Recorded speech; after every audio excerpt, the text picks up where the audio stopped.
आता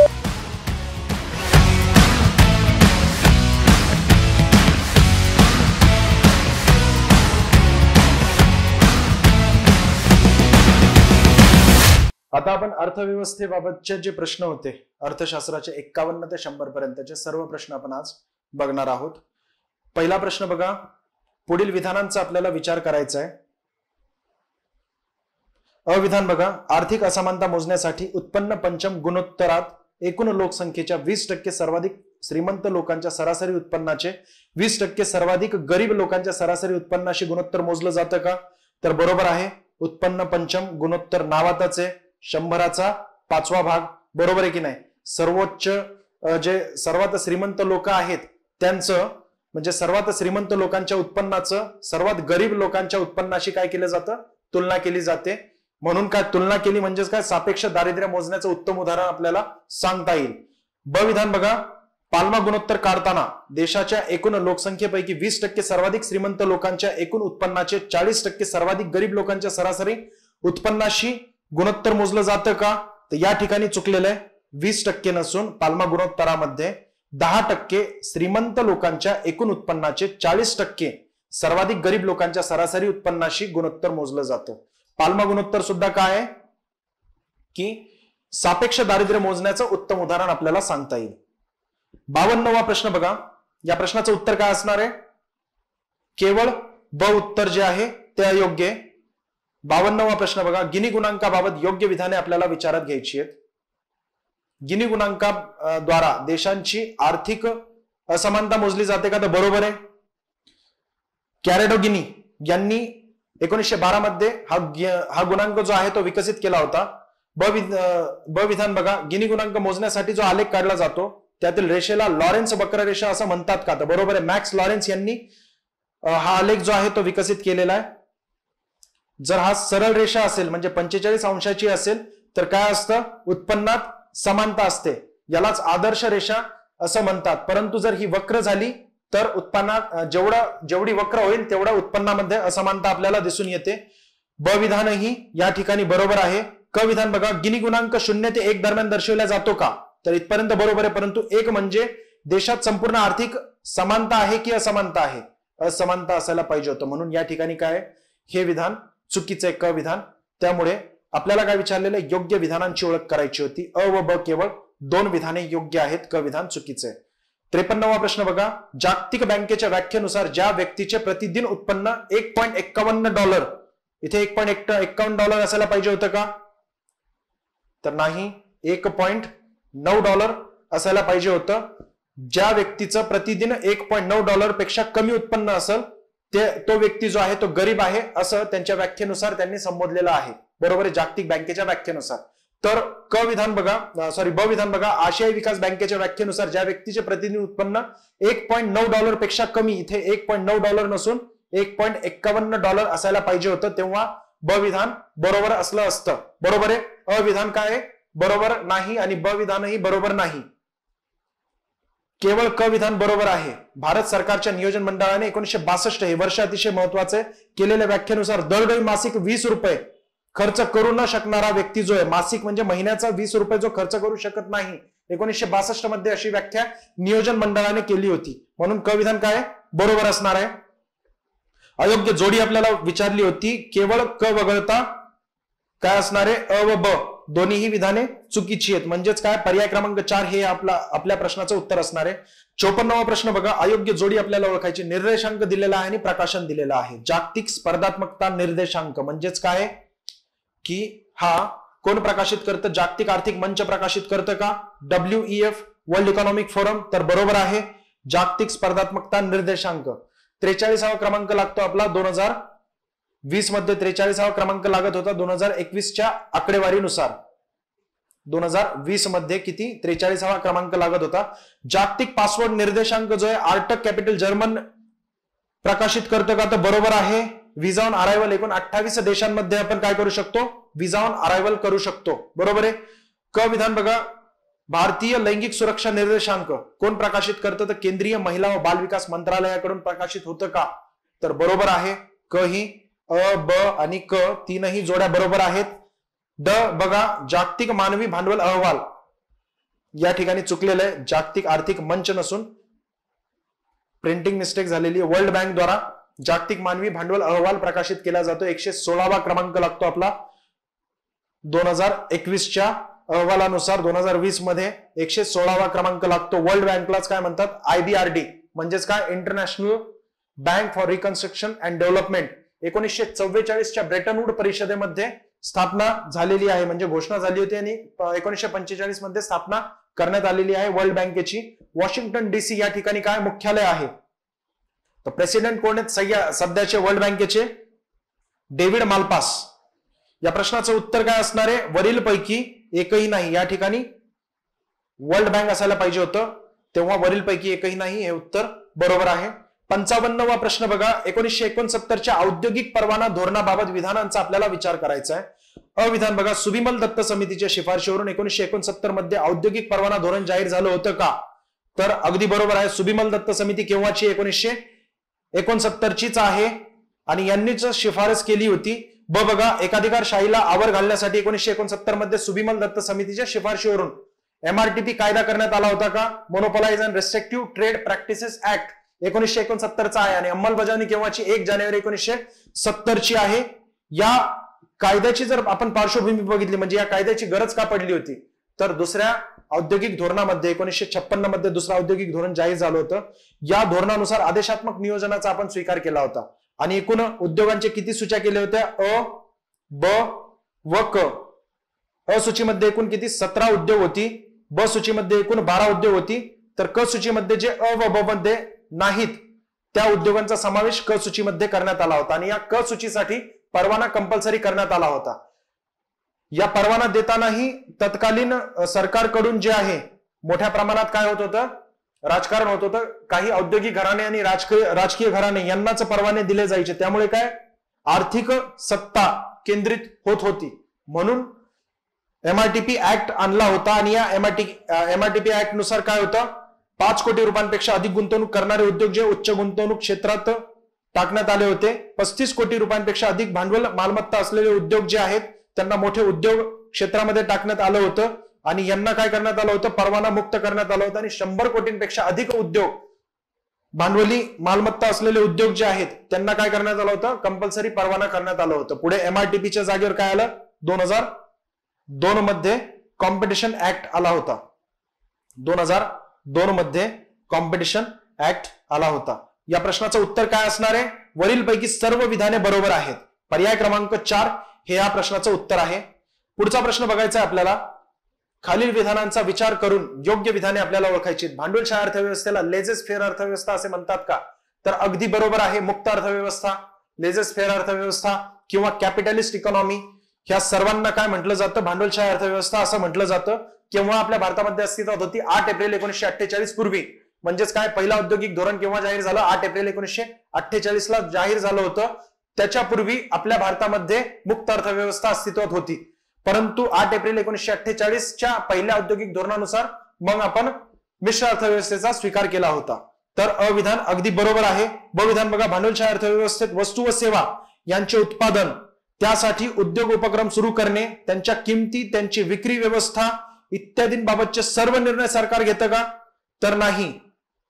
समाजवादी अर्थव्यवस्था किंवा सोशलिस्ट इकॉनॉमी मध्ये जे आहे याबाबत सर्व निर्णय सरकार घेतं. म्हणून ब विधान चुकीचं आहे. भांडवलशाही अर्थव्यवस्थेत नसून समाजवादी अर्थव्यवस्था म्हणा किंवा सोशलिस्ट इकॉनॉमी म्हणा, यामध्ये सर्व निर्णय कोण घेतात, सरकार घेतात. सेवा यांचे उत्पादन, त्यासाठी उद्योग उपक्रम सुरू करणे, त्यांच्या किमती, त्यांची विक्री व्यवस्था इत्यादींबाबतचे सर्व निर्णय कोण घेतात, समाजवादी अर्थव्यवस्थेमध्ये सरकार घेतात. बरोबर आहे. परंतु या ठिकाणी भांडवलशाही अर्थव्यवस्था दिलेले आहे, म्हणून ब विधान काय असणार आहे, चुकीचं असणार आहे. क विधान बघा, स्वातंत्र्यपूर्व काळात भारतात भांडवलशाही अर्थव्यवस्था अस्तित्वात होती का, तर बरोबर आहे. 8 एप्रिल 1948 रोजी पहिला औद्योगिक धोरण जाहीर झालं. या पहिल्या औद्योगिक धोरणाच्या पूर्वी भारतामध्ये भांडवलशाही अर्थव्यवस्था किंवा लेजेस फेअर इकॉनॉमी किंवा मुक्त अर्थव्यवस्था किंवा कॅपिटलिस्ट इकॉनॉमी अस्तित्वात होती आपल्या भारतामध्ये. त्यानंतर ज्या वेळेस पहिला औद्योगिक धोरण जाहीर झालं तेव्हा आपण मिश्र अर्थव्यवस्थेचा स्वीकार केला. म्हणून या प्रश्नाचं उत्तर काय असणार आहे, अ व क दोन्ही विधाने बरोबर आहेत. आपल्याला योग्य विधाने विचारली होती, म्हणून पर्याय क्रमांक 3 हे या प्रश्नाचं उत्तर आहे. पुढचा प्रश्न करंट अपडेटचा आहे. 57वा प्रश्न बघा.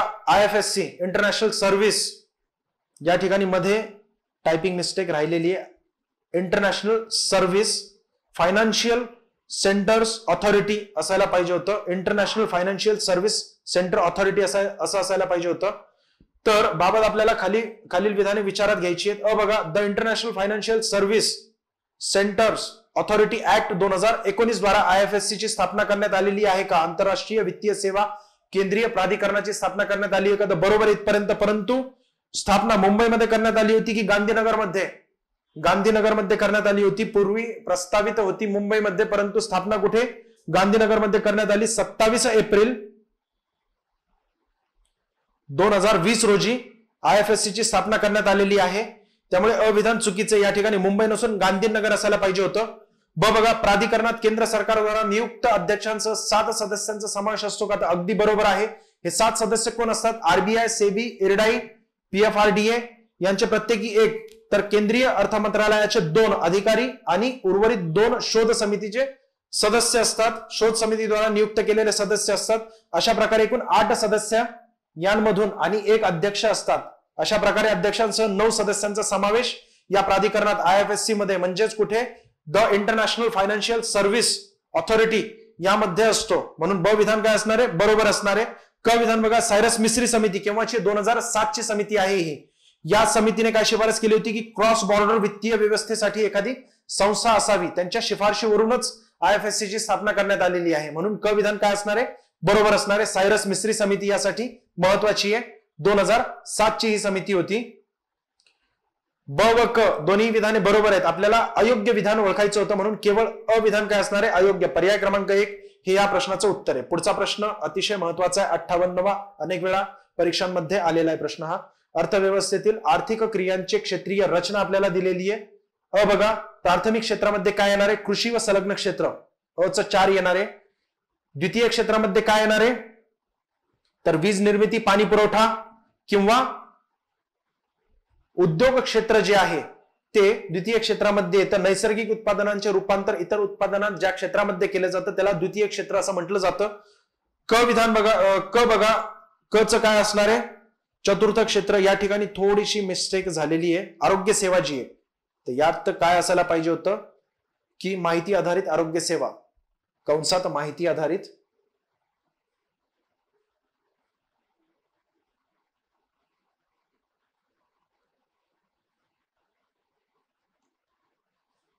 आरोग्य सेवा जर असते तर चतुर्थ क्षेत्र बरोबर असलं असतं. तसं आरोग्य सेवा हे तृतीय क्षेत्रामध्ये येईल. पंचम क्षेत्र बघा, पंचम क्षेत्रामध्ये व्यवसायांमध्ये संशोधन व विकास कार्य. म्हणून या प्रश्नाचं उत्तर काय असायला पाहिजे? अ च 4, ब च किती? 3, क च 1 आणि ड च किती? 2. म्हणजे पर्याय क्रमांक 3 हे या प्रश्नाचं योग्य उत्तर आहे. पुढचा प्रश्न बघा, हा प्रश्न अतिशय महत्वाचा आहे, कन्सेप्च्युअल प्रश्न आहे. योग्य विधाने आपल्याला ओळखायची आहेत. अविधान बघा, भारताचे दरडोई उत्पन्न जरी कमी असले तरी त्याच्या वाढीचा दर मात्र जास्त आहे का? भारताचं दरडोई उत्पन्न मुळात कमी आहेच.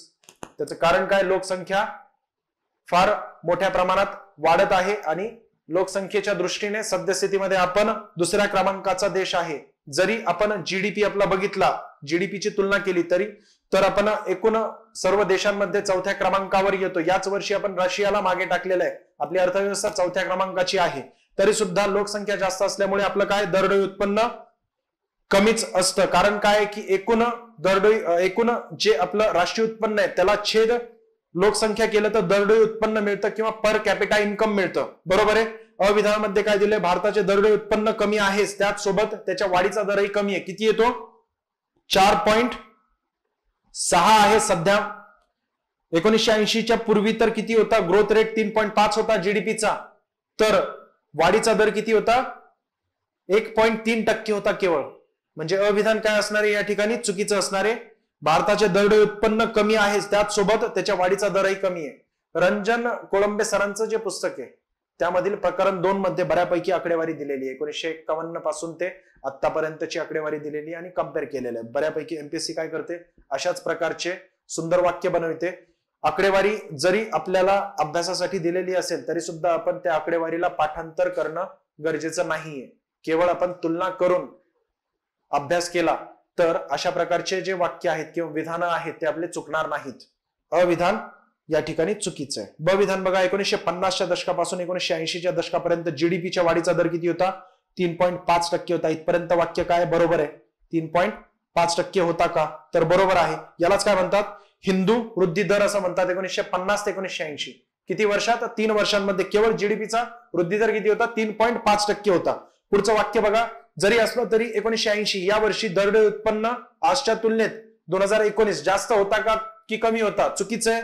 1980 मध्ये दरडोई उत्पन्न किती होतं? $270 होतं. तर 2019 मध्ये $2100 सद्यस्थितीमध्ये शेवटची आकडेवारी आहे, आत्ताची लेटेस्ट आकडेवारी आहे. $2100 दरडोई उत्पन्न सद्यस्थितीमध्ये आहे. बरोबर आहे. त्यामुळे हे विधान काय आहे? चुकीचं आहे. एकही विधान बरोबर नाहीये. पर्याय क्रमांक 4 हे या प्रश्नाचं उत्तर असणार आहे. 60वा प्रश्न बघा, पुढीलपैकी योग्य नसलेली म्हणजेच काय? अयोग्य असलेली विधाने आपल्याला ओळखायची आहेत. अविधान बघा, भारताच्या लोकसंख्येपैकी सुमारे 65%हून अधिक लोकसंख्या 35 वर्षाखालील आहे का? अगदी बरोबर आहे. हे 2017ची जी आकडेवारी आहे आत्ताची, ती जरी बघितली आपण तरी त्यामध्ये आपल्याला हे वाक्य दिसेल. या लोकसंख्येला लोकसंख्याविषयक लाभांश असं म्हटलं जातं का? डेमोग्राफिक डिव्हिडंड नाही. या लोकसंख्येला लोकसंख्याविषयक लाभांश म्हणलं जात नाही. कुठल्या लोकसंख्येला लोकसंख्याविषयक लाभांश म्हणलं जातं? 15 ते 59 वयोगटातील जी कार्यकारी लोकसंख्या आहे ही जर अवलंबित लोकसंख्येपेक्षा जास्त असेल तर त्या देशाला लोकसंख्याविषयक लाभांश जो आहे तो मिळतो. बरोबर आहे. त्यामुळे ब विधान काय असणार आहे? चुकीचं असणार आहे. आपलं 15 ते 59 वयोगटातील लोकसंख्या किती टक्के आहे? सद्यस्थितीमध्ये 60.3% आहे. बरोबर आहे. 2017ची आकडेवारी मी सांगतो, लेटेस्ट आकडेवारी ही. पुढचं बघा, 61वा प्रश्न. या प्रश्नाचं उत्तर काय असणार आहे? अयोग्य. योग्य नसलेली म्हणजे अयोग्य विधान आपल्याला ओळखायचं होतं. केवळ ब विधान काय असणार आहे? अयोग्य असणार आहे. 61वा प्रश्न अतिशय सोपा आहे, पाठांतरानेही बऱ्यापैकी लोकांचं बरोबर आलं आहे. हे एखाद्या देशात मोठ्या भांडवलाची गुंतवणूक करून त्या देशात त्या अर्थव्यवस्थेला एक मोठा धक्का देण्याचे प्रतिमान कोणत्या अर्थतज्ञाने शोधून काढलं होतं? तर पॉल रॉजेस्टेन रोडार या अर्थतज्ञाने काय केलं होतं? हे प्रतिमान शोधून काढलं होतं. बॅलन्स ग्रोथ थिअरी ही थिअरी कोणाची आहे? रॅग्नर नर्से यांची आहे. यांनी अविकसित देश म्हणजे असे देश ज्या देशात लोकसंख्या आणि नैसर्गिक स्रोतांच्या तुलनेत भांडवलाची कमतरता असते. बरोबर आहे. ही अशी व्याख्या अविकसित देशाची रॅग्नर नर्से यांनी केली होती. परंतु यामध्ये जर आपण मोठ्या प्रमाणात भांडवल ओतलं आणि अर्थव्यवस्थेला मोठा धक्का दिला तर अविकसित देशातील लोकांचा विकास घडवून त्याला विकसनशील किंवा विकासापर्यंत आपण पोहोचू शकतो त्या देशाला, असं प्रतिमान कोणी मांडलेलं आहे? पॉल रोजेस्टेन रोडार यांनी मांडलेलं आहे. म्हणून पर्याय क्रमांक 2 हे या प्रश्नाचं उत्तर आहे. 62वा प्रश्न बघा, 8व्या पंचवार्षिक योजनेत नवीन औद्योगिक धोरण जाहीर झालं होतं का? 8व्या पंचवार्षिक योजनेचा कालावधी किती आहे? 1992 ते 1997. बरोबर आहे. 1 एप्रिल 1992 ते 31 मार्च 1997 पर्यंत. आणि नवीन औद्योगिक धोरण केव्हा जाहीर झालं होतं? तर 24 जुलै 1991. ही तारीख अतिशय महत्वाची. 24 जुलै 1991 या दिवशी नवीन औद्योगिक धोरण जाहीर झालं होतं. म्हणून अविधान चुकीचं आहे. बरोबर आहे. 8वी पंचवार्षिक योजनेमध्ये नवीन औद्योगिक धोरणाचा संपूर्ण प्रभाव आपल्याला पाहायला मिळतो. परंतु नवीन औद्योगिक धोरण जे आहे ते केव्हा जाहीर झालेलं आहे? 24 जुलै 1991 ला. अविधान चुकीचं आहे. ब विधान बघा, याच पंचवार्षिक योजनेपासून आदेशात्मक नियोजनाऐवजी संपूर्णपणे आपण सूचनात्मक नियोजनाचा अवलंब केला होता का? तर बरोबर आहे. 1956 मध्ये दुसरा औद्योगिक धोरण जाहीर झालं होतं. त्यानुसार आपण काय केलं होतं? आदेशात्मक नियोजनाचा स्वीकार केला होता. परंतु पुढे 1991 मध्ये नवीन औद्योगिक धोरण जाहीर झालं आणि 8व्या पंचवार्षिक योजनेपासून म्हणजेच केव्हा 1992 ते 1997 या कालावधीमध्ये आपण संपूर्णपणे काय केलं होतं? सूचनात्मक नियोजनाचा स्वीकार केला होता. तत्पूर्वी आपण 7व्या पंचवार्षिक योजनेमध्ये सूचनात्मक नियोजनाचा स्वीकार केला होता, परंतु कुठल्या क्षेत्रामध्ये? केवळ विज्ञान आणि तंत्रज्ञान क्षेत्रामध्ये. आणि यासाठी पर्याय क्रमांक जे विधान चौथं आहे, तिसरं जे आहे ते या वाक्याचं प्रतिनिधित्व करतंय. संपूर्णपणे आपण 8व्या पंचवार्षिक योजनेत सूचनात्मक नियोजनाचा स्वीकार केला होता, परंतु 7व्या पंचवार्षिक योजनेमध्ये विज्ञान आणि तंत्रज्ञान क्षेत्रामध्ये केवळ आपण काय केलं होतं? सूचनात्मक नियोजनाचा स्वीकार केला होता. म्हणून ब व क विधाने बरोबर आहेत. आपल्याला विचारलेलं काय? योग्य विधानांची जोडी आपल्याला विचारली. योग्य विधान आपल्याला ओळखायचं होतं, तर केवळ ब व क म्हणजे पर्याय क्रमांक 2 हे या प्रश्नाचं उत्तर आहे. 63वा प्रश्न बघा, त्याच संबंधी प्रश्न मी घेतलेला आहे. मिश्र अर्थव्यवस्था केव्हा होती भारतात अस्तित्वात? 1948 पूर्वी अस्तित्वात होती का? तर नाही. 8 ऑगस्ट 1948 ला काय केलं होतं? पहिल्या औद्योगिक धोरणाची घोषणा केली होती 1948 ला, आणि या पहिल्या औद्योगिक धोरणानुसार आपण मिश्र अर्थव्यवस्थेचा स्वीकार केला होता. परंतु 1948 पूर्वी मिश्र अर्थव्यवस्था नसून या ठिकाणी बाजार अर्थव्यवस्था अस्तित्वात होती किंवा मुक्त अर्थव्यवस्था अस्तित्वात होती, म्हणून अविधान चुकीचं आहे. ब विधान बघा, आदेशात्मक नियोजन भारतात 1956 ते 1991 पर्यंत अस्तित्वात होतं का? आत्ताच मागील प्रश्नामध्येही आपण डिस्कस केलेलं आहे. ब विधान बरोबर आहे. क विधान बघा, बाजार अर्थव्यवस्था म्हणजेच काय? मुक्त अर्थव्यवस्था म्हणजेच काय? कॅपिटलिस्ट इकॉनॉमी 1948 ते 1956च्या काळात अस्तित्वात होती का? तर नाही. 8 ऑगस्ट 1948 पूर्वी अस्तित्वात होती, म्हणून ब विधान क विधान काय असणार आहे? चुकीचं असणार आहे. ड विधान बघा, सूचनात्मक नियोजन भारतात 1991 नंतर अस्तित्वात आलं का? तर बरोबर आहे. संपूर्णपणे आपण सूचनात्मक नियोजनाचा स्वीकार केव्हा केला होता? तर 8व्या पंचवार्षिक योजनेपासून आपण संपूर्णपणे सूचनात्मक नियोजनाचा स्वीकार केला होता, म्हणून ड विधान बरोबर आहे. आपल्याला विचारलेलं काय आहे? अयोग्य जोड्या म्हणजे अ व क. या प्रश्नाचं उत्तर काय असणार आहे? पर्याय क्रमांक 3 हे योग्य असणार आहे. योग्य असलेली म्हणजेच आपल्याला योग्य विधाने ओळखायची आहेत. अ बघा, भारताच्या आर्थिक स्वातंत्र्य निर्देशांकावरून भारत हा मिश्र अर्थव्यवस्था असलेला देश आहे असा निष्कर्ष काढता येतो का? तर बघा, सध्याचा स्कोर माहिती असणं फार गरजेचं आहे. 2021चा किती स्कोर आहे आर्थिक स्वातंत्र्य निर्देशांकानुसार? तर 56.5 स्कोर आहे आपला आर्थिक स्वातंत्र्य निर्देशांकानुसार, बरोबर आहे. आणि रँक कितवी आहे? 121वी आहे. इंडेक्स ऑफ इकॉनॉमिक कोण प्रकाशित करतं? अमेरिकेत स्थित हेरिटेज फाउंडेशन आणि वॉल स्ट्रीट जर्मन 1995 पासून आर्थिक स्वातंत्र्य निर्देशांक जो आहे तो काढला जातो, बरोबर आहे. आणि आपला स्कोर किती आहे? 56.5 आहे. 100 म्हणजे काय असतं? सर्वाधिक आर्थिक स्वातंत्र्य असतं, बरोबर आहे. 0 नाही. 100 म्हणजे सर्वाधिक आर्थिक स्वातंत्र्य. आपला किती आहे स्कोर? 56.5. यावरूनच आपल्याला काय कळतंय? 50 पेक्षा किती? केवळ 6 ने जास्त आहे. म्हणजेच काय? मिश्र अर्थव्यवस्था असलेला आपला जो अर्थव्यवस्था आहे ती मिश्र अर्थव्यवस्था आहे असा आपण जे आहे निष्कर्ष काढू शकतो. म्हणून अविधान बरोबर आहे. परंतु ब विधान का चुकीचं आहे? कारण आर्थिक स्वातंत्र्य निर्देशांक जो आहे तो 0 ते 100च्या दरम्यान काढला जातो, परंतु 0 म्हणजे सर्वाधिक आर्थिक स्वातंत्र्य नसून 100 म्हणजे सर्वाधिक आर्थिक स्वातंत्र्य असायला पाहिजे होतं, म्हणून ब विधान काय असणार आहे? चुकीचं असणार आहे, बरोबर आहे. आपल्याला विचारले का योग्य असलेली विधाने म्हणजे केवळ अयोग्य आहे. ब विधान चुकीचं आहे. आपला आर्थिक स्वातंत्र्य निर्देशांकानुसार रँक कितवा लागतो 2021 मध्ये? 121, बरोबर आहे. आणि 1995 पासून अमेरिकन स्थित heritage foundation and wall street German यांच्याकडून हा जो आहे निर्देशांक प्रकाशित केला जातो. या निर्देशांकावरून आपण भारत जो आहे मिश्र अर्थव्यवस्था असलेला देश आहे असं जे आहे निष्कर्ष निघतो. 65वा प्रश्न बघा, पुढील विधानांचा आपल्याला विचार करायचा. 2011च्या जनगणनेनुसार 1951 नंतर प्रथमच भारताची लोकसंख्या दशवार्षिक वाढ 20% खाली आलेली आहे का? तर अगदी बरोबर आहे. 1951 नंतर विचारलेलं आहे. 1951 ला किती होती? तर 13.30 होती.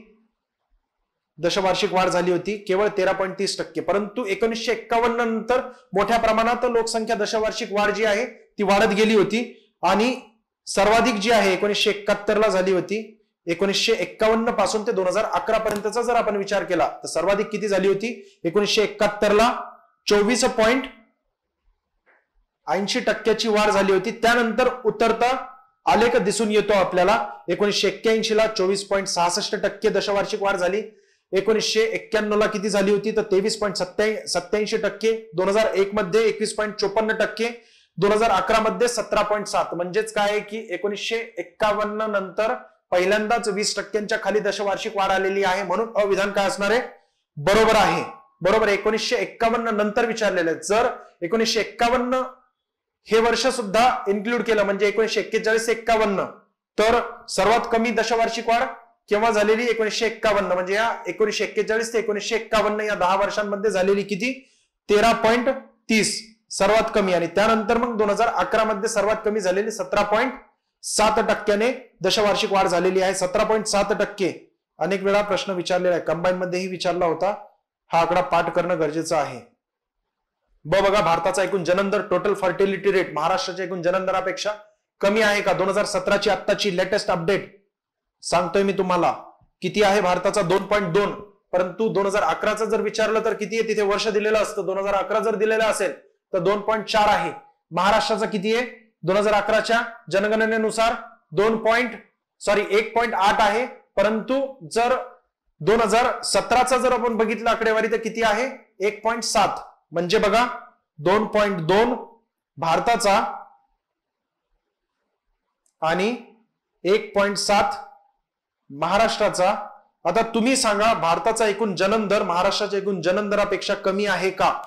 नाही. बरोबर आहे. 2011चाही विचार केला किंवा 2017चाही आत्ताची लेटेस्ट अपडेट जरी आपण बघितली तरी सुद्धा नाही. म्हणून ब विधान काय असणार आहे? चुकीचं असणार आहे. क विधान बघा, 2011 ते 2021 या दशकात भारताचा एकूण जनन दर पुनर्स्थापनेच्या स्तरावर, पुनर्स्थापनेचा स्तर म्हणजे किती असतो? 2.1 असतो. बरोबर आहे. रिप्लेसमेंट लेवल असं म्हणतात याला. तर येण्याची शक्यता आहे का? 2017ची जी आकडेवारी प्रकाशित झाली होती याच अहवालामध्ये हे वाक्य जसंच्या तसं आहे. 2011 ते 2021 या दशकात भारताचा एकूण जनन दर पुनर्स्थापनेच्या स्तरावर येण्याची शक्यता आहे. बरोबर आहे.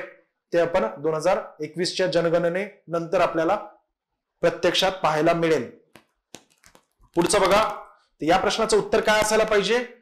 क विधान बरोबर आहे, अ ही विधान बरोबर आहे. आपल्याला विचारलेलं काय? अयोग्य विधान म्हणजे केवळ क विधान, ब विधान चुकीचं आहे.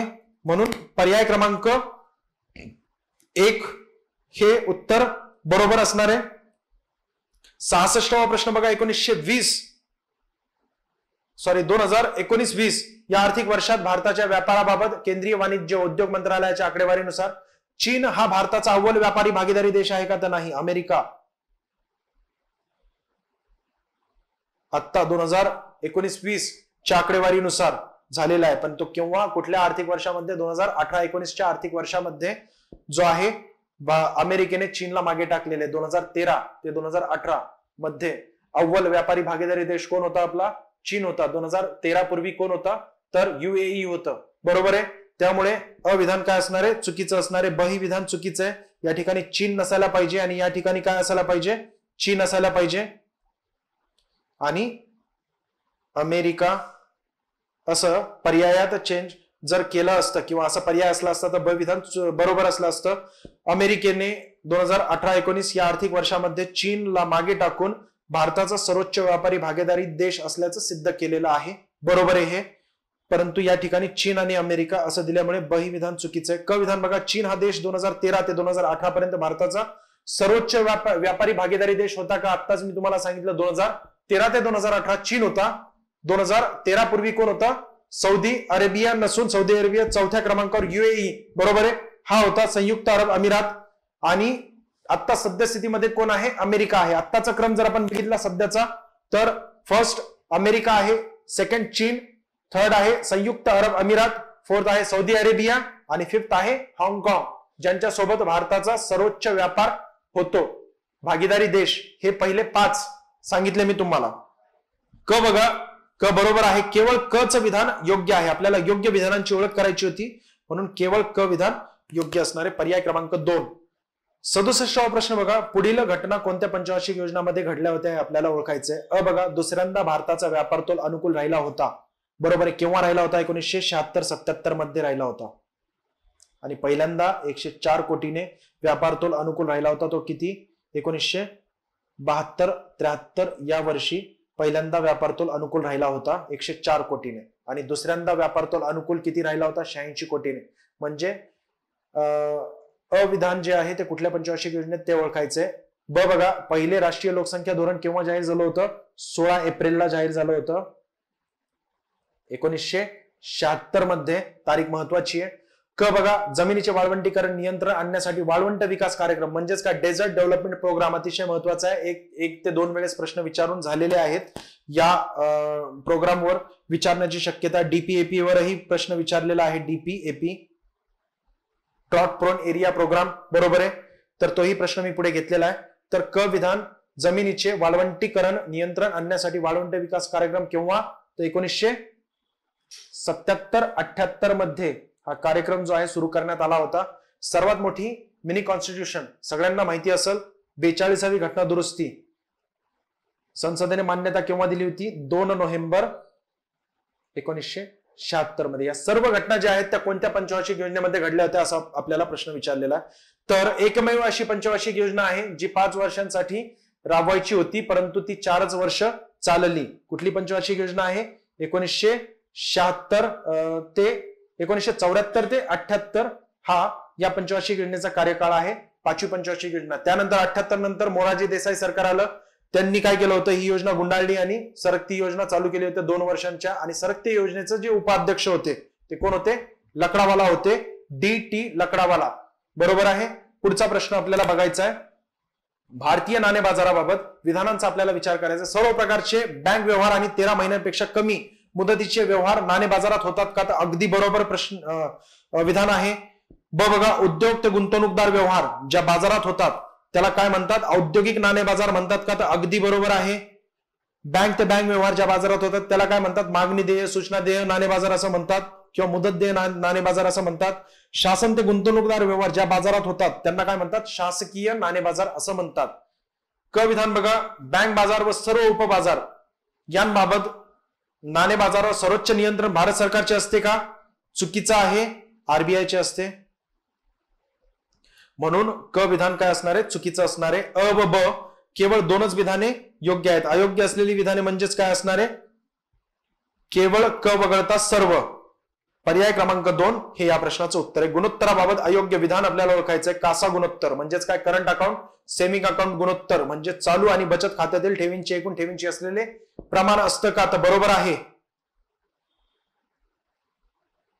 याचं सूत्र कसं तयार होईल? तर बघा, कासा गुणोत्तर बरोबर कासा ठेवी आणि छेद एकूण ठेवी असतात. कासा ठेवी म्हणजेच काय असतात? मागणी ठेवी यांना म्हटलं जातं. दुसरं विधान बघा, कासा गुणोत्तर जास्त होणे म्हणजेच बँकांना स्वस्त दरात ठेवी उपलब्ध होणे. मागणी ठेवींवर काय असतं? व्याज कमी देतात बँका आणि मुदत ठेवींवर जास्त व्याज द्यावं लागतं त्यांना. बरोबर आहे. म्हणून कासा ठेवी ज्या आहेत ह्या बँकांसाठी स्वस्त दरात उपलब्ध होतात. म्हणून काय असणार आहे? ब ही विधान बरोबर आहे. क विधान बघा, कासा गुणोत्तर जास्त असणे म्हणजे तुलनेने मुदत ठेवींचे प्रमाण कमी असणे. बरोबर आहे हे.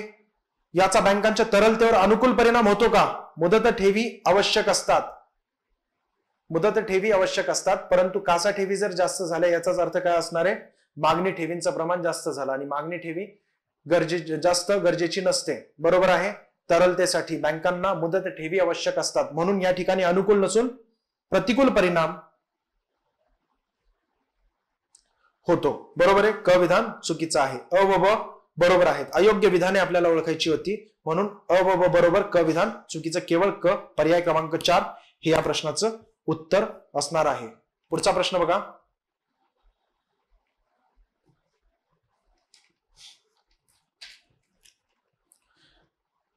हस्तांतरण प्रकार दिलेला आहे आणि सुरुवात दिलेली आहे. RTGS म्हणजे रिअल टाइम ग्रॉस सेटलमेंट. बरोबर आहे. जास्तीत जास्त किती एका वेळी?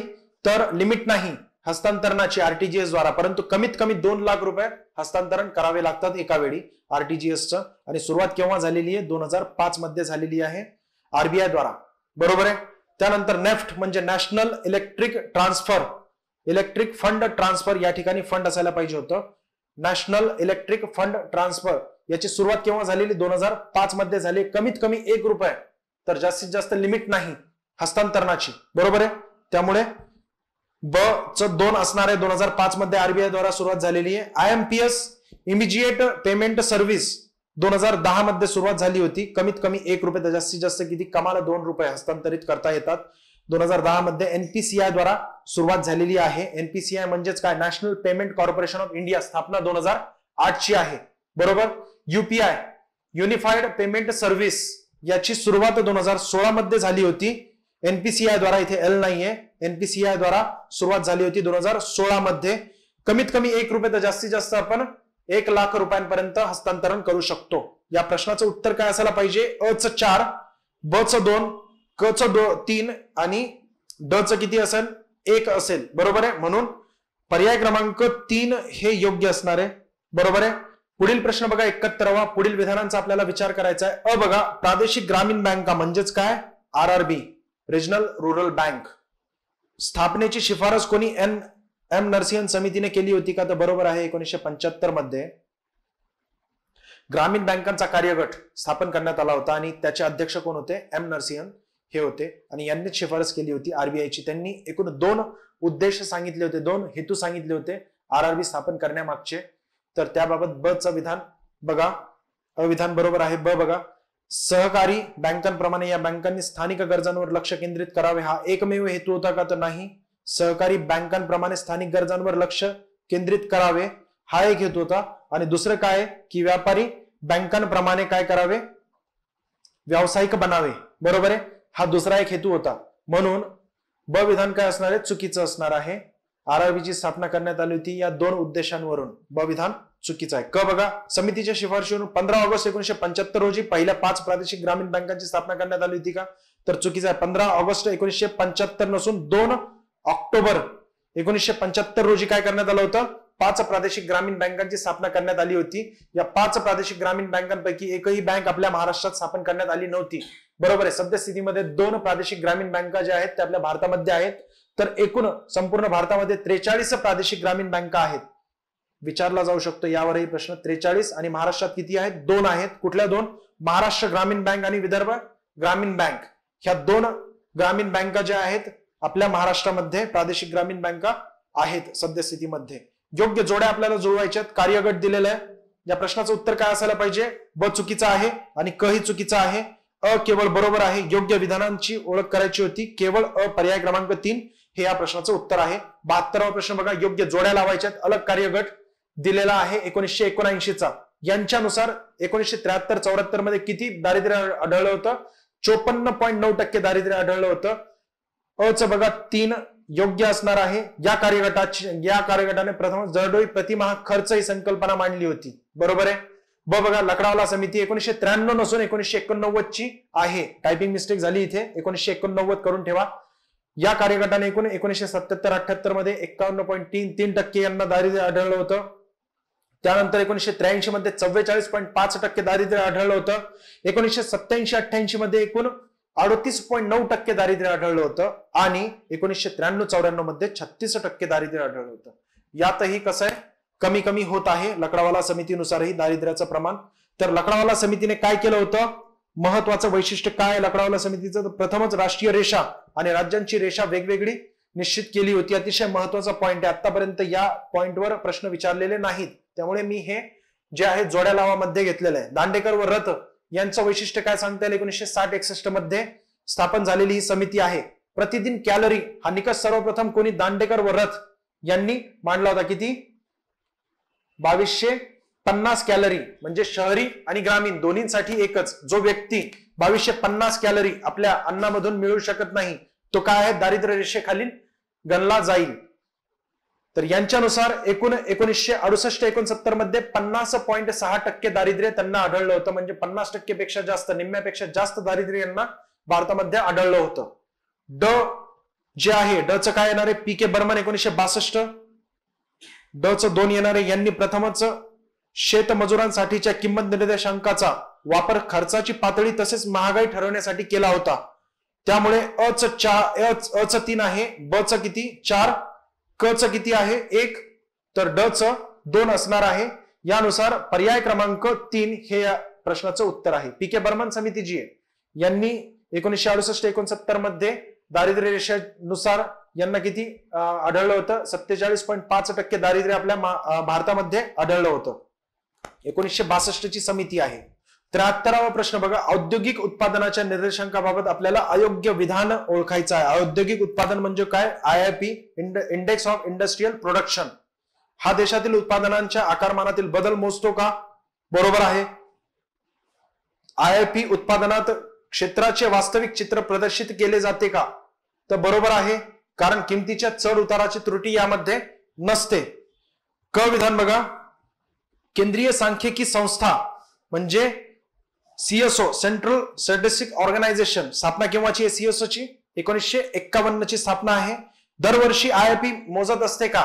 तर चुकीचे. दरवर्षी नसून दर महिन्याला IIP मोजून प्रकाशित करते. त्यामुळे क विधान चुकीचं आहे. ड विधान बघा, IIP चे सध्याचे आर्थिक वर्ष 2015-16 आहे का?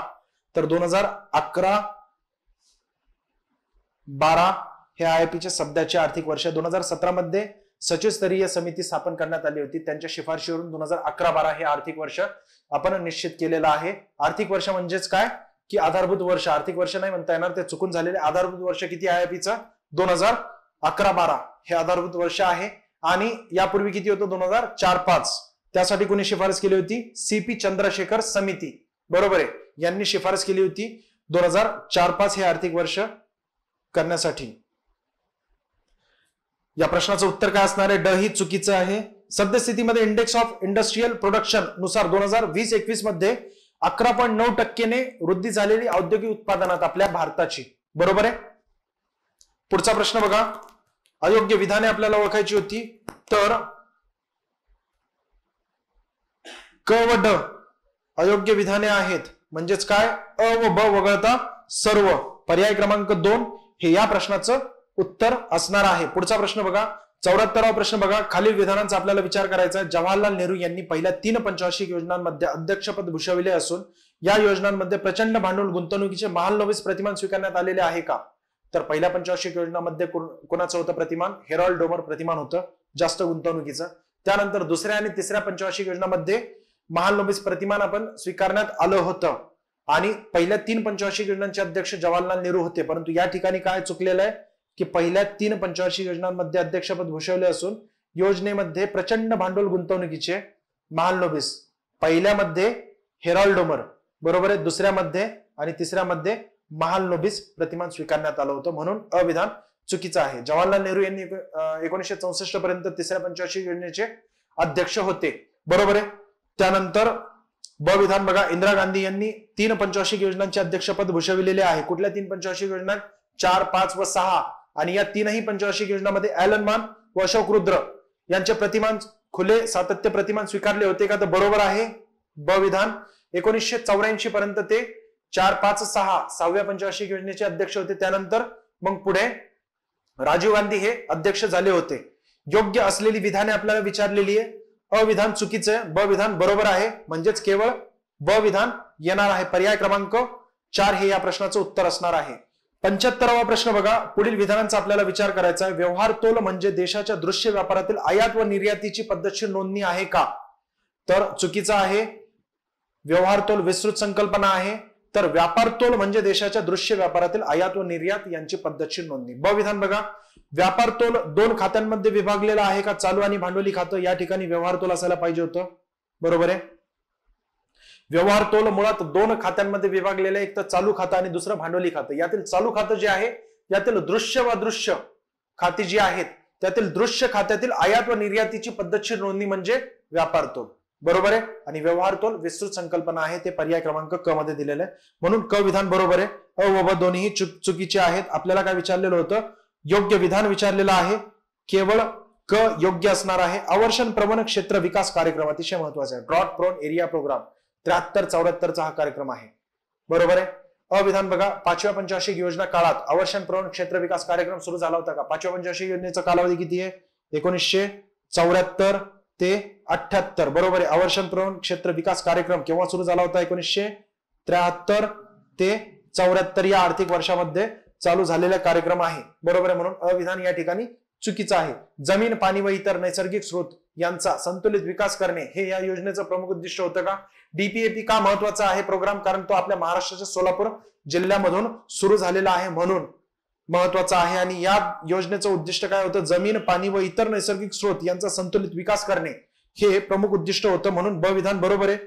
ही योजना 100% केंद्र पुरस्कृत आहे का? तर नाही. सुरुवातीला ज्यावेळेस योजना सुरू झाली होती त्यावेळेस वर्ल्ड बँकेने मदत केली होती, परंतु सद्यस्थितीमध्ये काय आहे? 75-25 असं केंद्र राज्य जे आहे विभागणी आहे, बरोबर आहे. केंद्र राज्य खर्चाचा वाटा आहे, म्हणून क विधान चुकीचं आहे. या योजनेत पाणलोट क्षेत्र हे एकक ठरवण्यात आलं होतं, अतिशय महत्वाचा पॉइंट आहे. ड विधान बरोबर आहे. एक पाणलोट क्षेत्र म्हणजे किती? 500 हेक्टर म्हणजे एक पाणलोट क्षेत्र, बरोबर आहे. म्हणून ब व क, ब व ड केवळ 2 विधाने बरोबर आहेत. आपल्याला अयोग्य असलेली म्हणजेच काय की अ व क पर्याय ज्या पर्यायात असेल ते आपलं उत्तर आहे. पर्याय क्रमांक 3 हे आपलं उत्तर असणार आहे. 77वा प्रश्न, स्वातंत्र्यानंतर भारताने ऑगस्ट 1949 मध्ये राष्ट्रीय उत्पन्न समिती आयोगाचा आवडता प्रश्न आहे राष्ट्रीय उत्पन्न समितीबाबतचा. तर राष्ट्रीय उत्पन्न समिती स्थापन केली होती का? तर बरोबर आहे राष्ट्रीय उत्पन्न समिती. आणि त्याबाबत आपल्याला काय करायचं, अयोग्य विधाने ओळखायची आहेत. बघा, समितीचे अध्यक्ष प्रो महालनोबिस होते का? तर बरोबर आहे. त्यानंतर म्हणजे प्रोफेसर D.R. गाडगीळ होते का सदस्य? तर बरोबर आहे. Doctor V.K.R.V. राव हे सुद्धा सदस्य होते. विधान अगदी बरोबर आहे. बघा, या समितीने राष्ट्रीय उत्पन्न मोजण्यासाठी निव्वळ उत्पादन पद्धत, अतिशय महत्वाचा पॉइंट आहे, निव्वळ उत्पादन पद्धत आणि निव्वळ उत्पन्न पद्धत सुचवली होती का? तर ब ही विधान बरोबर आहे. निव्वळ उत्पादन पद्धत म्हणजेच काय, की एका आर्थिक वर्षात अंतिम वस्तू व सेवांचे मूल्य यामध्ये निव्वळ उत्पादन पद्धतीमध्ये मोजलं जातं. आणि निव्वळ उत्पन्न पद्धतीमध्ये जे आहे देशांतर्गत कुटुंब संस्थांनी कमावलेले उत्पन्न जे आहे ते निव्वळ उत्पन्न पद्धतीमध्ये मोजलं जातं. तर अ व ब दोन्ही विधाने बरोबर आहेत. पर्याय क्रमांक 3 हे या प्रश्नाचं उत्तर, दोन्ही अयोग्य विचारलेलं आहे म्हणून पर्याय क्रमांक 4 हे या प्रश्नाचं उत्तर असणार आहे अयोग्य विधानांमुळे. बरोबर, अयोग्य दोन्ही नाही, अ व दोन्ही नाही. 78वा प्रश्न बघा, 2021 साली होणारी जनगणना ही भारतातील 17वी जनगणना आहे का? तर नाही, 16वी आहे. आणि स्वातंत्र्यानंतरची कितवी आहे? 8वी जनगणना आहे स्वातंत्र्यानंतरची 2021 ची. ब बघा, ही जनगणना एकूण 4 टप्प्यांत केली जात आहे का? तर 4 टप्प्यांत नसून 3 टप्प्यांत करणार आहेत. ही जनगणना झालेली आहे ऍक्च्युली. पहिल्या टप्प्यामध्ये घरांची गणना करण्यात येणार आहे, झाली होती एप्रिल ते सप्टेंबर 2020 मध्ये. दुसऱ्या टप्प्यांमध्ये लोकांची गणना केली 9 ते 28 फेब्रुवारी 2021 मध्ये. तर तिसऱ्या टप्प्यामध्ये मार्च मध्ये रिव्हिजन राऊंड होता. अशा 3 टप्प्यांमध्ये ही 16वी जनगणना सुरुवातीपासूनची आणि स्वातंत्र्यानंतरची 8वी जनगणना जी आहे 3 टप्प्यांमध्ये केली जात आहे. आणि क बघा, 2021 ची जनगणना ही पूर्णपणे पेपरलेस, अतिशय महत्वाचा पॉइंट आहे, असून त्यामध्ये पूर्णपणे, हा एक पॉइंट महत्वाचा आहे, पूर्णपणे पेपरलेस असून त्यामध्ये लोकसंख्येच्या आकडेवारीचे संग्रहण तसेच वर्गीकरण हे पूर्णपणे डिजिटल माध्यमाच्या आधारे करण्यात येणार आहे का? तर बरोबर, यासाठी ऍपही लॉन्च केलेला आहे केंद्र सरकारने. त्या ऍपचं नाव काय आहे? Census 2021 NPR.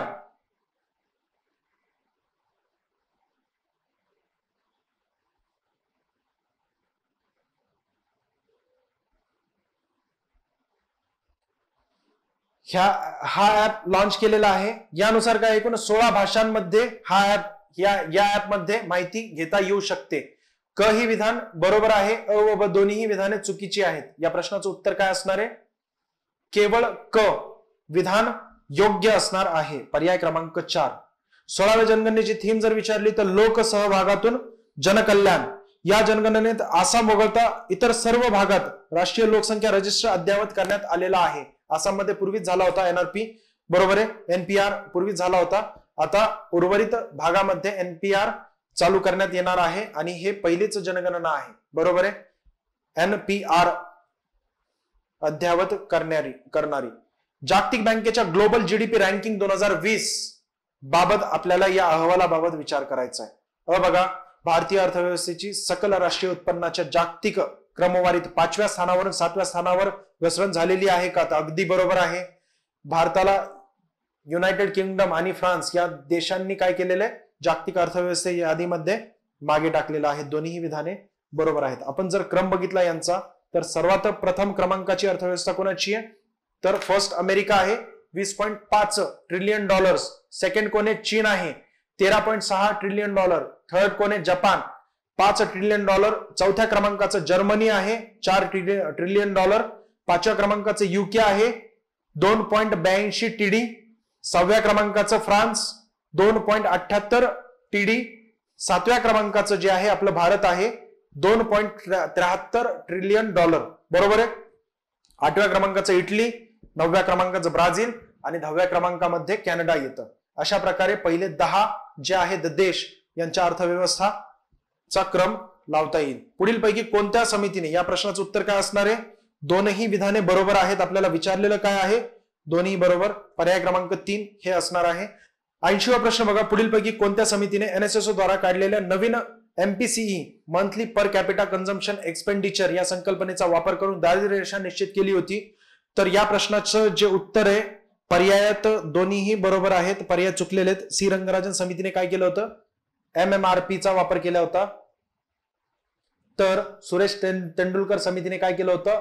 URP आणि MRP चा वापर केला होता. बरोबर आहे. MPCE मध्ये काय असतात? 3 घटकांचा समावेश होतो. URP आणि MRP, MMRP अशा 3 घटकांचा समावेश होतो. तर MMRP पद्धतीचा वापर करून सी रंगराजन समितीने जे आहे 2011-12 आकडेवारी प्रकाशित केली होती. त्यानुसार त्यांना किती टक्के दारिद्र्य आढळलं होतं? तर 21.5% दारिद्र्य आढळलं होतं. तर सुरेश तेंडुलकर यांना 21.9% दारिद्र्य 2011-12 मध्ये आणि 2009-10 मध्ये किती आढळलं होतं सुरेश तेंडुलकर समितीला? तर 29.8% दारिद्र्य हे सुरेश तेंडुलकरला आढळलं होतं. पुढील प्रश्न बघा. बहुआयामी निर्धनता निर्देशांक आपल्याला काढायचा, मल्टी डायमेन्शनल पॉवर्टी इंडेक्स हा जो आहे या इंडेक्सवर दरवर्षी प्रश्न असतो. बघा 1997 पासून प्रकाशित केल्या जाणाऱ्या मानव दारिद्र्य निर्देशांक HPI ची जागा 2010 मध्ये बहुआयामी निर्धनता निर्देशांकाने घेतली होती का? तर अगदी बरोबर आहे. बघा हा निर्देशांक OPHI म्हणजेच काय? Oxford poverty and human development initiative ही संस्था मोजत असते का? तर हेही बरोबर आहे. UNDP म्हणजे काय? United Nation Development Programme. स्थापना केव्हाची? UNDP ची 1965 ची स्थापना आहे. या UNDP च्या मानव विकास अहवालामध्ये प्रकाशित केला जातो का? तर हेही विधान बरोबर आहे. वरीलपैकी सर्व विधाने काय आहेत? बरोबर आहेत. एकूण MPI मध्ये 3 काय असतात? आयाम असतात. तर 10 पॅरामीटर्स असतात. 3 कुठले आयाम? आरोग्य, शिक्षण आणि जीवनमानाचा दर्जा. अशा प्रकारे MPI मोजला जातो. नील अर्थव्यवस्था बघा. नील अर्थव्यवस्था म्हणजे ब्ल्यू इकॉनॉमी. पुढचा प्रश्न बघा 82वा. ब्ल्यू इकॉनॉमी बाबत विधानांचा आपल्याला विचार करायचा आहे. बघा पृथ्वीच्या सागरी वातावरणापासून प्राप्त होणाऱ्या आर्थिक लाभ आणि मूल्यांना नील अर्थव्यवस्था असं म्हणतात का? तर बरोबर आहे. बघा भारताच्या एकूण व्यापारापैकी 90% व्यापार समुद्री मार्गाने होतो का? तर हेही विधान अगदी बरोबर आहे. आणि क विधान बघा SDGच्या एकूण 17 गोल पैकी एकामध्ये नील अर्थव्यवस्था आहे का? तर 14व्या क्रमांकाचा जो गोल आहे SDGचा सस्टेनेबल डेव्हलपमेंट गोल बरोबर आहे.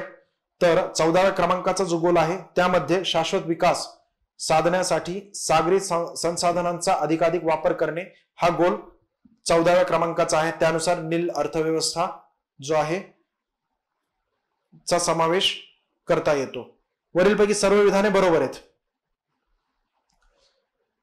83वा प्रश्न बघा. 15व्या वित्त आयोगाबाबत आपल्याला अयोग्य विधाने ओळखायची आहेत.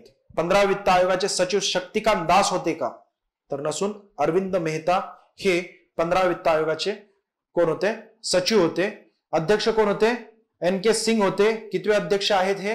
15व्या वित्त आयोगाचे अध्यक्ष आहेत. यांनी एकूण 41% जे आहे केंद्रीय कर मधून जो राज्यांसाठीचा वाटा आहे केंद्रीय कर उत्पन्नापैकी 41% वाटा राज्यांना द्यावा अशी शिफारस यांनी केली होती. तर रेड्डी कार्यगटाने 14 वित्त आयोगाने किती केली होती? 42% केली होती. पहिलं विधान चुकीचे या ठिकाणी. अयोग्य विधान आपल्याला आपलं उत्तर मिळालेलं आहे. सदस्य जे आहेत शक्तिकांत दासही होते. डॉक्टर अनुप सिंग होते. शक्तिकांत दास जे आहेत ते 2018 पर्यंत सदस्य होते. त्यानंतर ते 25वे गव्हर्नर झाले RBIचे. 24वे गव्हर्नर उर्जित पटेल होते. 23वे गव्हर्नर कोण होते? तर रघुराम राजन होते. आणि हे कितवे आहेत? शक्तिकांत दास 25वे गव्हर्नर आहेत. सदस्य उर्वरित कोण होते 15 वित्त आयोगाचे? तर अनुप सिंग, अशोक लाहिरी, रमेश चांद हे सर्व सदस्य आहेत सद्यस्थितीमध्ये. कार्यकाळ किती आहे? 2020 ते 2025 कालावधीसाठीचा हा जो आहे वित्त आयोग यांनी शिफारस केलेली आहे. Finance commission in Covid times या शीर्षकाखाली यांनी आपला अहवाल सादर केला होता. दुसरं विधान बरोबर आहे. तिसरं बघा केंद्रीय कर उत्पादनापैकी 41% वाटा राज्यांना द्यावा अशी शिफारस केली होती का? तर हेही केली होती. त्याचं कारण काय? तर जम्मू काश्मीर व लडाख यांची सुरक्षा व इतर गरजांच्या पूर्तीसाठी केंद्र शासनाच्या हिश्श्यात 1% वाढ करण्यात आलेली आहे. बरोबर आहे. म्हणून चौथं विधानही बरोबर आहे. केवळ पहिलं विधान चुकीचं आहे. या प्रश्नाचं उत्तर काय असणार आहे? 1. पुढचं बघा 84वा प्रश्न. खालील विधानांचा आपल्याला विचार करायचा. 31 मार्च 2017 रोजी भारतातील पंचवार्षिक योजनांवर आधारित आर्थिक नियोजन संपुष्टात आल्यावर त्याच्या जागी 10 वर्षांच्या काळासाठी एक विजन डॉक्युमेंट तयार करण्याचे नीती आयोगाने सांगितलेलं आहे का? विजन डॉक्युमेंट किती वर्षांचं होतं? ते 15 वर्षांचं आहे. बरोबर आहे. त्यामुळे विधान चुकीचे. पहिलंच विधान चुकीचं असणार आहे. ब विधान बघा, या डॉक्युमेंटमुळे पुढील 3 वर्षांचा समावेश, या डॉक्युमेंटमध्ये पुढील 3 वर्षांचा समावेश असणार आहे. 15 वर्षांचं विजन, 7 वर्षांसाठी डावपेच आणि 3 वर्षांसाठी कृती योजना. तर हे ब विधान बरोबर आहे. परंतु काय आहे की मात्र आता नीती आयोगाने नवीन भारत 2022 साठी विकास अजेंडा तयार केलेला आहे आणि या विकास अजेंड्यानुसार 6 समस्यांपासून आपल्याला स्वातंत्र्य मिळवायचं आहे. त्या 6 समस्या कुठल्या आहेत? तर दारिद्र्य, अस्वच्छता, भ्रष्टाचार, जातीयवाद, दहशतवाद आणि सांप्रदायिकता, या 6 समस्यांपासून आपल्याला आता काय करायचं आहे? स्वातंत्र्य मिळवायचं आहे. केवळ ब विधान योग्य असणार आहे. पर्याय क्रमांक 4 हे या प्रश्नाचं उत्तर आहे. पुढचा प्रश्न बघा, 85 अयोग्य विधाने आपल्याला ओळखायची आहेत. अ बघा, उत्पन्न पंचम गुणोत्तर व पाल्मा गुणोत्तर हे सापेक्ष दारिद्र्य मोजण्याचं उत्तम उदाहरण आहे का? तर बरोबर आहे. उत्पन्न पंचम गुणोत्तरामध्ये सर्वाधिक 20% जे श्रीमंत लोक आहेत त्यांच्या उत्पन्नाचं सर्वाधिक गरीब 20% लोकांशी तुलना केली जाते, म्हणजे त्यांच्या उत्पन्नाशी तुलना केली जाते. तुलना म्हणजे गुणोत्तर काढलं जातं. तुलना ज्यामध्ये केली जाते त्याला सापेक्ष दारिद्र्याचं मोजण्याचं उत्तम उदाहरण सांगता येईल. बरोबर आहे. त्याचसोबत पाल्मा गुणोत्तरामध्ये सुद्धा पहिले सर्वाधिक श्रीमंत 10% लोकांचं उत्पन्नाशी तुलना केली जाते. 40% जे गरीब आहेत सर्वाधिक त्यांच्या उत्पन्नाशी तुलना केली जाते. त्यामुळे दोनही जे गुणोत्तर आहेत ते काय आहेत? सापेक्ष दारिद्र्य मोजण्याचे उत्तम उदाहरण आहे. पाल्मा गुणोत्तर जे आहे पाल्मा शास्त्रज्ञाने 2011 मध्ये विकसित केलेलं आहे. अविधान बरोबर आहे. ब विधान बघा, दारिद्र्याच्या प्रमाणाचे सापेक्ष मोजमाप करताना देशातील जीवनमान खर्चाचा विचार करून त्या आधारावर एक न्यूनतम उपभोग स्तर निर्धारित केला जातो. या स्तरापेक्षा कमी उपभोग करणाऱ्या लोकसंख्येला गरीब समजले जाते का? तर बरोबर नाही. हे सापेक्ष मोजमाप करताना असं दिलेलं या ठिकाणी दारिद्र्य प्रमाणाचे सापेक्ष मोजमाप करताना तुलना केली जाते. बरोबर आहे. परंतु या ठिकाणी काय केलंय? एक न्यूनतम उपभोग स्तर निर्धारित केला जातो. म्हणजे सद्यस्थितीमध्ये जे दारिद्र्य रेषा ठरवलेली आहे आपल्या भारतामध्ये हे न्यूनतम उपभोग स्तर आहे. बरोबर आहे. आणि त्यालाच काय म्हणतात? निरपेक्ष दारिद्र्य मोजण्याचं उत्तम उदाहरण सांगता येईल. म्हणून ब विधान काय असणार आहे? चुकीचं असणार आहे.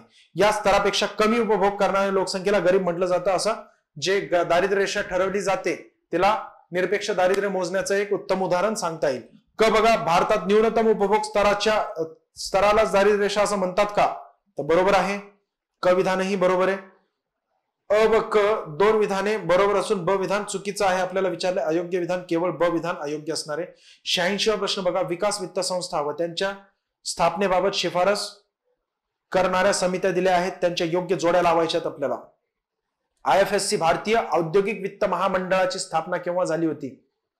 1948 मध्ये पहिली विकास वित्त संस्था म्हणून ओळखली जाते. याची शिफारस कोणी केली होती? केंद्रीय बँक चौकशी समिती यांनी केली होती. त्यांच्या शिफारशीवरूनच भारतीय औद्योगिक वित्त महामंडळाची स्थापना करण्यात आलेली आहे. 1948 मध्ये पहिली विकास वित्त संस्था म्हणून ओळखली जाते. नाबार्ड जी आहे याची स्थापना करण्यामागे कुठल्या समितीचा अहवाल महत्वाचा आहे? तर श्री BV शिवरामन समिती. 1982 मध्ये नाबार्डची स्थापना करण्यात आलेली आहे. कृषी व ग्रामीण गैर कृषी क्षेत्राला वित्त पुरवठा करण्याचं महत्वाचं कार्य जे आहे ते नाबार्ड द्वारा केलं जातं. राष्ट्रीय गृह बँक NHB अलेक्झांडर व टंडर समिती यांच्या शिफारशीवरून नॅशनल हाऊसिंग बँकची स्थापना 1988 मध्ये करण्यात आलेली. गृह कर्ज देणाऱ्या संस्थांना वित्त पुरवठा करते नॅशनल हाऊसिंग बँक द्वारा केला जातो. ड बघा, आयात निर्यात बँक जी आहे एक्झिम बँक याची शिफारस डॉक्टर रंगराजन समितीने केली होती. 1982 मध्ये स्थापन करण्यात आलेली आहे एक्झिम बँक. परकीय व्यापार आणि गुंतवणुकीच्या प्रोत्साहनासाठी एक्झिम बँकची स्थापना करण्यात आली होती 1982 ला नाबार्ड आणि 1982 ला जे आहे एक्झिम बँक सुद्धा. 1988 ला NHB. तर IFSC ची स्थापना केव्हाची आहे? 1948 ची पहिली विकास वित्त संस्था म्हणूनही ओळखली जाते. या प्रश्नाचं उत्तर काय असणार आहे? पर्याय क्रमांक 2 हे योग्य आहे. जेव्हा बँका रिझर्व्ह बँकेला शासकीय कर्ज घेतात आणि ते परत विकत घेण्याचेही आश्वासन देतात असे व्यवहार रिझर्व्ह बँक कुठल्या सुविधेमध्ये करते? तर LAF, liquidity and adjustment facility यामध्येच रिव्हर्स रेपो आणि रेपो व्यवहार केले जातात. 1999 पासून ही सुविधा RBI ने सुरू केलेली आहे. हा एक पॉइंट महत्वाचा आहे. 88वा प्रश्न बघा, रिझर्व्ह बँकेचे चलनविषयक धोरण ठरविणाऱ्या पुढील साधनांचा विचार करा आणि योग्य नसलेली विधाने म्हणजे अयोग्य असलेली विधाने ओळखायची आहेत. 1935 पासून रोख राखीव प्रमाण CRR कॅश रिझर्व्ह रेशियो व वैधानिक तरलता प्रमाण म्हणजेच काय स्टॅच्युटरी लिक्विडिटी रेशिओ ची सुरुवात करण्यात आली का? ही दोन साधने 1935 मध्ये आणण्यात आलेली आहेत का? तर नाही, 1935 मध्ये केवळ CRR. तर SLR ची ही सुविधा जी आहे ती 1949 मध्ये आणण्यात आली होती RBI द्वारा. बघा, अप्रत्यक्ष साधनांपैकी RBI 1935 पासून बँक दर जाहीर करते, अगदी बरोबर आहे. 1999 पर्यंत बँक दर चलनविषयक धोरणाचा मुख्य दर राहिला होता का? तर बरोबर आहे ब विधान. त्यानंतरच लाफ खिडकी जी आहे, लाफ सुविधा म्हणजे रिव्हर्स रेपो आणि रेपो हे क विधानात दिलेलं आहे. 1999 नंतर रेपो आणि रिव्हर्स रेपो सुविधा पुरविणारी लाफ खिडकी liquidity and adjustment facility reserve बँकेद्वारा उपलब्ध करण्यात आली होती. म्हणून ब व क दोन्ही विधाने बरोबर आहेत. क विधान अविधान जे आहे ते चुकीचं आहे. पर्याय क्रमांक काय येणारे? अयोग्य असलेली विधाने केवळ अविधान असणार आहे या प्रश्नाचं उत्तर. पुढचा प्रश्न बघा, हा सुद्धा करंटचाच आहे. करंट म्हणजे आता याचा प्रभाव आपल्याला दिसून येतोय चायनाच्या अर्थव्यवस्थेवर. पुढील विधानांचा आपल्याला विचार करायचा आहे. चीनने ऑगस्ट 2015 मध्ये त्यांचे चलन युआन रेन मिनबी चे 2 टप्प्यांमध्ये अवमूल्यन केले होते की 3 टप्प्यांमध्ये अवमूल्यन केले होते? 3 टप्प्यांमध्ये केले होते 2015 मध्ये. 11, 12 आणि 13 ऑगस्ट 2015 रोजी अनुक्रमे 1.9%, 1.6% आणि 1.1% अशा प्रकारे त्यांनी अवमूल्यन केले होते. त्यामुळे अविधान चुकीचं आहे. बघा, चीनची अर्थव्यवस्था मंदीच्या स्थितीमधून जात असल्याने वस्तू स्तर बनवून त्या परदेशात आणि स्पर्धात्मक बनवण्याच्या उद्देशाने हे अवमूल्यन करण्यात आले होते का? तर बरोबर आहे. परंतु त्यांनी कारण जे आहे ते अंतर्गत समायोजन हे कारण दिलं होतं. बरोबर आहे. अंतर्गत समायोजन म्हणजेच काय? इंटरनल रिक्लिमेशन हे कारण त्यांनी दिलं होतं. म्हणून क विधानही बरोबर आहे. अविधान चुकीचं आहे. म्हणून या प्रश्नाचं उत्तर काय असणार आहे? आपल्याला विचारलेलं काय आहे? ब व क बरोबर. पर्याय क्रमांक 2 हे या प्रश्नाचं उत्तर आहे. पुढचा प्रश्न बघा, 90वा प्रश्न. FRBM म्हणजेच काय? Fiscal responsibility and budget management act बाबत पुढील विधानांचा आपल्याला विचार करायचा आहे. बघा, राजकोषीय तूट व महसुली तूट कमी करण्यासाठी सरकारवर कायद्याने बंधन आणण्यासाठी FRBM कायदा 2002 मध्ये संमत करण्यात आलेला आहे का? तर चुकीचं आहे. हे 2002 नसून 2003 मध्ये संमत करण्यात आला होता. बघा, मार्च 2009 पर्यंत महसुली तूट शून्यावर आणणे. बरोबर आहे. तर राजकोषीय तूट 3% कमी करणे अशी बंधने सरकारवर टाकण्यात आली होती का? तर बरोबर आहे. ब विधान केवळ बरोबर आहे. अविधान चुकीचं आहे. यासाठी काय केलं होतं? समिती ही स्थापन करण्यात आली होती. कुठली समिती होती? विजय केळकर समिती 2004. म्हणजे टार्गेट कसे अचीव करायला पाहिजेत त्यासाठी सरकारने विजय केळकर समिती 2004 मध्ये स्थापन करण्यात आली होती. हे टार्गेट तरीही 2009 पर्यंत पूर्ण करू शकलो नाही. त्यामुळे पुढे 2016 मध्ये NK सिंग समिती जी आहे ती स्थापन करण्यात आली होती. त्यांनी FRBM चे नवीन निकष ठरवण्यात आले होते. 2023 पर्यंत टार्गेट ते पूर्ण करायचे होते. ते नवीन निकष म्हणजे काय? तर 0.8% महसुली तूट कमी करणे आणि राजकोषीय तूट किती? 2.5% पर्यंत खाली आणण्याचं टार्गेट 2023 पर्यंत ठेवण्यात आलेलं आहे. आणि त्यासाठी कुठली समिती? तर NK सिंग समिती स्थापन करण्यात आली. केव्हाची NK सिंग समिती? 2016 ची समिती आहे. त्यापूर्वी 2004 मध्ये विजय केळकर समिती स्थापन करण्यात आली होती. ती कशासाठी होती? तर हे जे टार्गेट आहेत 3% पर्यंत राजकोषीय तूट कमी करणे 2009 पर्यंत आणि महसुली तूट जी आहे ती 0 पर्यंत आणणे, हे टार्गेट कशा प्रकारे अचीव करता येतील त्यासाठी विजय केळकर समिती 2004 मध्ये स्थापन करण्यात आली होती. परंतु तरीही 2009 पर्यंत ते टार्गेट आपण कंप्लीट करू शकलो नाही. बरोबर आहे. 91वा प्रश्न बघा, पुढील वैशिष्ट्ये कोणत्या प्रकारच्या अर्थसंकल्पाची आहेत असं आपल्याला ओळखायचं. सामान्य अर्थसंकल्पाच्या गुणवत्ता परीक्षणाचे एक माध्यम आहे. बरोबर आहे. परीक्षण हा एक पॉइंट महत्वाचा आहे. त्यानंतर यामध्ये वित्तीय तरतुदींचे रूपांतर एक निश्चित कालावधी दरम्यान अपेक्षित परिणामांमध्ये करण्यासाठी विशेष रणनीती स्वीकारली जाते.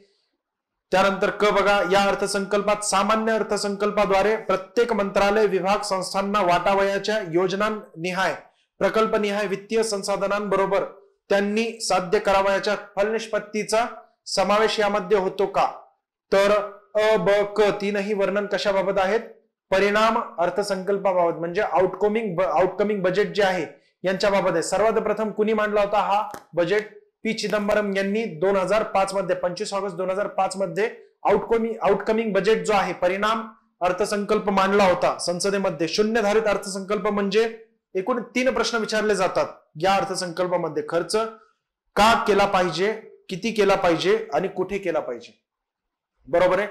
असे 3 प्रश्न झिरो बजेट, बीसी बजेट यामध्ये विचारले जातात. झिरो बेस्ड बीसी बजेट म्हणजे शून्यधारित अर्थसंकल्प. पारंपरिक अर्थसंकल्पामध्ये काय असतं तर सरकारी खर्चावर नियंत्रण कसे करावे याचाच उल्लेख यामध्ये पारंपरिक अर्थसंकल्पामध्ये असतो. तर जेंडर बजेटमध्ये काय असतं, स्त्रियांच्या विकास व कल्याण करण्यासाठी, सशक्तीकरण करण्यासाठी हा बजेट जो आहे तो मांडला जातो.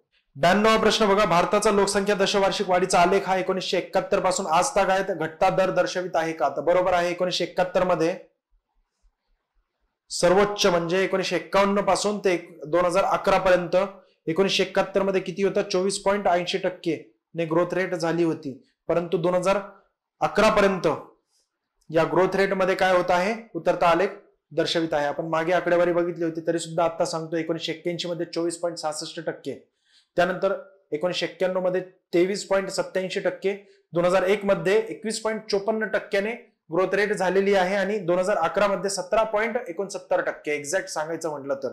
बरोबर आहे. आणि पहिल्यांदाच 1951 नंतर 20% खाली ग्रोथ रेट झालेली आहे 2011 मध्ये. म्हणून अविधान काय असणार आहे, बरोबर आहे. ब विधान बघा, 1991 ते 2001 या 10 वर्षांच्या तुलनेत 2001 ते 2011 या 10 वर्षांत भारताचा लोकसंख्या वाढीचा दर घटता जरी असला तरी प्रत्यक्षात लोकसंख्या दशवार्षिक वाढ अधिक आहे का. तर चुकीचं आहे हे विधान. 1991 ते 2001 मध्ये 182 कोटी 182.32 दशलक्ष ने लोकसंख्या वाढली होती. तर 2001 ते 2011 मध्ये किती वाढली होती, 181.99. म्हणजे केवळ बघा अंदाजित दोघांमध्ये फरक किती आहे, 3 लाखांचा फरक आहे. 3 लाख लोकसंख्या कमी वाढलेली 2001 ते 2011 मध्ये. म्हणून विधान ब चुकीचं आहे. या प्रश्नाचं उत्तर काय असणार आहे, केवळ अयोग्य. पुढचा प्रश्न बघायचा आहे आपल्याला. सार्वत्रिक प्राथमिक शिक्षण साध्य करणे, प्रतिदिन $1 पेक्षा कमी उत्पन्न असणाऱ्या लोकांचे प्रमाण निम्म्याने कमी करणे, भुकेने पीडित असलेल्या लोकांचे प्रमाण निम्म्याने कमी करणे, वरील लक्ष्य कोणत्या विकास लक्ष्याशी संबंधित आहेत. सहस्र विकास लक्ष्य म्हणजेच काय, MDG, मिलियन डेव्हलपमेंट गोल जे आहेत ते 2000 ते 2015 पर्यंत आपल्याला साध्य करायची होती. त्यानंतर पुढे जे सस्टेनेबल डेव्हलपमेंट गोल आहे ते आपण आपल्याला साध्य करायची होती 2016 ते 2030. म्हणजे काय, 1 जानेवारी 2016 ते 31 डिसेंबर 2030 पर्यंतची टार्गेट होती. सस्टेनेबल डेव्हलपमेंट गोलची रिओ 20 परिषदेमध्ये 2012 मध्ये ठरवण्यात आलं होतं. म्हणजे असं ठरवण्यात आलं होतं की मिलियन डेव्हलपमेंट गोल नंतर आपलं टार्गेट काय असणार आहे, सस्टेनेबल डेव्हलपमेंट गोल म्हणजे शाश्वत विकास लक्ष्य. एकूण किती आहेत, 17. सहस्र विकास लक्ष्य किती होती, 8 होती. आणि यातीलच हे लक्ष्य आहे, हे सार्वत्रिक प्राथमिक शिक्षण हे दुसऱ्या क्रमांकाचं लक्ष्य आहे. तर हे जे आहे ते आरोग्य आणि अतिदारिद्र्य आणि भुकेचे निर्मूलन हे पहिल्या क्रमांकाचं लक्ष्य आहे सहस्र विकास लक्ष्यातील. 94वा प्रश्न बघा, 2020-21 या आर्थिक पाहणी अहवालाबाबत विधानांचा आपल्याला विचार करायचा आणि अचूक विधान म्हणजे योग्य विधान निवड करायची आहे. बघा, 2021-22 या आर्थिक वर्षांत जीडीपी वाढीचा दर 11% झेपावेल असे जाहीर करण्यात आले होते का. तर बरोबर आहे. 29 जानेवारी 2021 रोजी आर्थिक पाहणी अहवाल निर्मला सीतारामन यांनी मांडला होता. तर त्या आर्थिक पाहणी अहवालामध्ये प्रेडिक्ट केलेलं पुढच्या वर्षीचं 2021-22 11% झेपावेल. तसं सरासरी बघितलं तर 6 ते 7% दरम्यान आपलं काय आहे, आर्थिक ग्रोथ रेट आहे. जीडीपीची ग्रोथ रेट किती आहे, 6 ते 7 दरम्यानच आहे. बघा, बरोबर आहे. बघा, कृषी क्षेत्राचा जीडीपी मधील वाटा 2021-22 या आर्थिक वर्षात 3.4% वेगाने वाढेल असा अंदाज या अहवालात नमूद केलेला आहे का. तर बरोबर आहे. बही. त्याचं कारण काय की लॉकडाऊन मध्ये काय झालं होतं, कृषी क्षेत्राचा जे आहे दर वाढलेला आहे, त्यामध्ये सुधारणा झालेल्या आहेत. म्हणून ब विधान त्याचं कारण दिलेलं होतं, तसं त्यांनी क बघा, हा अहवाल भारताचे मुख्य आर्थिक सल्लागार अरविंद सुब्रमण्यम यांनी सादर केलेला आहे का? तर नाही, सध्या नाही. ते मार्च 2018 पर्यंत अरविंद सुब्रमण्यम हे भारताचे मुख्य आर्थिक सल्लागार होते, परंतु डिसेंबर 2018 म्हणजे मार्च 2018 मध्ये यांनी काय केलं, राजीनामा दिलेला आहे. आणि डिसेंबर 2018 मध्ये कृष्ण मूर्ती व्यंकट सुब्रमण्यम यांनी काय केलेलं आहे, पदभार स्वीकारलेला आहे. तेव्हापासून आतापर्यंत भारताचे मुख्य आर्थिक सल्लागार कोण आहेत? कृष्णमूर्ती व्यंकट सुब्रमण्यम हे आहेत आणि यांनीच आर्थिक पाहणी अहवाल जो आहे तो तयार केला होता. म्हणून क विधान चुकीचं आहे. अ व ब दोन्हीही बरोबर आहेत. पर्याय क्रमांक 4 हे या प्रश्नाचं उत्तर असणार आहे. 95वा प्रश्न बघा, रिझर्व्ह बँकेच्या अहवाल 2020 नुसार विलफुल डिफॉल्टर च्या यादीमध्ये कोणत्या कंपनीचा पहिला क्रमांक लागतो? तर गीतांजली जेम्स ही कंपनी जी आहे ती कुणाची आहे? मेहुल चोक्सी यांचा क्रमांक लागतो. विलफुल डिफॉल्टर म्हणजे काय? कर्ज घेऊन जाणीवपूर्वक बुडवणाऱ्या व्यक्तींचा या विलफुल डिफॉल्टर यादीमध्ये समावेश करण्यात येतो. 2019 मध्ये 50 कर्जदारांनी एकूण 68,607 कोटी रुपये जे आहे यांचे माफ करण्यात आले होते. असं संसदेमध्ये विचारणा भरपूर वेळेस केली असतानाही सरकारने मान्य केलं नव्हतं, परंतु नंतर आरबीआयने जे आहे एका माहितीच्या अधिकारावरून हे मान्य केलेलं आहे.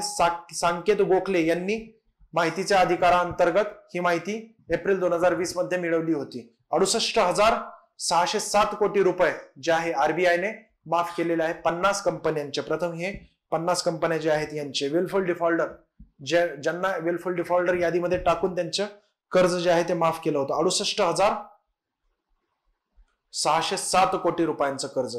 96वा प्रश्न बघा, 5 मार्च 2021च्या आकडेवारीनुसार जगात विदेशी गंगाजळी सर्वाधिक राखणाऱ्या देशांचा योग्य उतरता क्रम लावायचा आपल्याला. आपण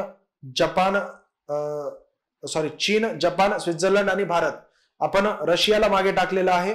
पूर्वी 5व्या क्रमांकावर होतो, सद्यस्थितीमध्ये आपण कितव्या क्रमांकावर आहोत? तर चौथ्या क्रमांकावर आहोत. 5 मार्च 2021 पर्यंत भारताकडे 580.3 अमेरिकन डॉलर विदेशी गंगाजळी आपल्याकडे होती.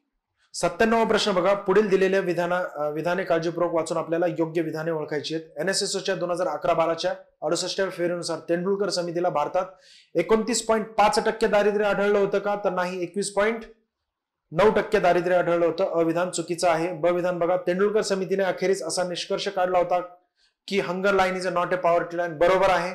ब विधान, केवळ ब विधान बरोबर असणार आहे. अविधान चुकीचं आहे. 98वा प्रश्न बघा, पतचलन निर्मितीच्या क्षमतेनुसार योग्य उतरता क्रम आपल्याला लावायचा आहे.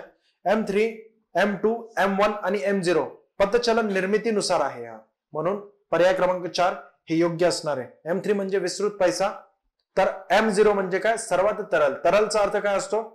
की पैशात रूपांतर होण्याची क्षमता, याला तरलता असं म्हणतात. बरोबर आहे. तर M0 मध्ये सर्वाधिक तरलता असते, म्हणून त्याला तरल पैसा असं म्हणतात. पैशात रूपांतर होण्याची क्षमता सर्वाधिक कोणामध्ये असते? M0 मध्ये असते. 99वा प्रश्न बघा, व्यापारी बँकांची प्राथमिक कार्य कोणती? असा प्रश्न विचारलेला आहे. तर या प्रश्नाचं उत्तर काय होतं? ठेवी स्वीकारणे, कर्ज व अग्रमी देणे. पतचलन निर्मिती हे सुद्धा व्यापारी बँकांचं कार्य आहे, परंतु ब बघा, पत पैशांची संख्या ठरवणे हे कार्य कोणाचं आहे?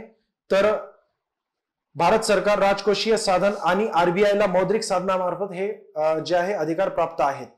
त्यामुळे काय असणार आहे? अ, क व ड हे योग्य असणार आहे. बाकी ब जे आहे ते अयोग्य असणार आहे. व्यापारी बँकांचं कार्य नाहीये, ते प्राथमिक कार्य नाहीये. 100वा प्रश्न बघा, महाराष्ट्राच्या 5व्या वित्त आयोगाचे अध्यक्ष व्ही गिरिराज आहेत का? तर बरोबर आहे. अविधान. ब बघा, 5व्या वित्त आयोगाची स्थापना मार्च 2018 मध्ये झाली होती का? तर बरोबर आहे. परंतु अहवाल सादर करण्याची अंतिम मुदत पूर्वी ऑक्टोबर 2018 होती. आता किती करण्यात आली? त्यानंतर चेंजेस करून मुदतवाढ करून एप्रिल 2020 अशी करण्यात आली होती. क बघा, विधान, राज्य वित्त आयोगासाठी घटना कलम 243I आणि 243Y मध्ये तरतूद करण्यात आलेली आहे का? तर बरोबर आहे. क विधान. त्यामुळे या प्रश्नाचं उत्तर काय? अयोग्य विधाने आपल्याला विचारलेली आहेत. तर ब विधान काय असणार आहे? अयोग्य असणार आहे. अ व क हे दोन्ही विधाने बरोबर आहेत. 100 प्रश्न संपली आपली. कशी वाटली ती तुम्ही सांगा. बऱ्यापैकी मीडियम लेवलचे प्रश्न होते. यामध्ये करंट अफेअर्सचे प्रश्न काही टाकले होते. 3 ते 4 प्रश्न करंट अफेअर्सचे होते. पुढच्या प्रश्नपत्रिकांमध्ये आपण काय करणार आहोत? करंट अफेअर्सचे प्रश्न आणि राहिलेले जे काही पॉइंट्स आहेत ते आपण पुढच्या प्रश्नपत्रिकांमध्ये पूर्ण करणार आहोत. धन्यवाद. थँक्यू.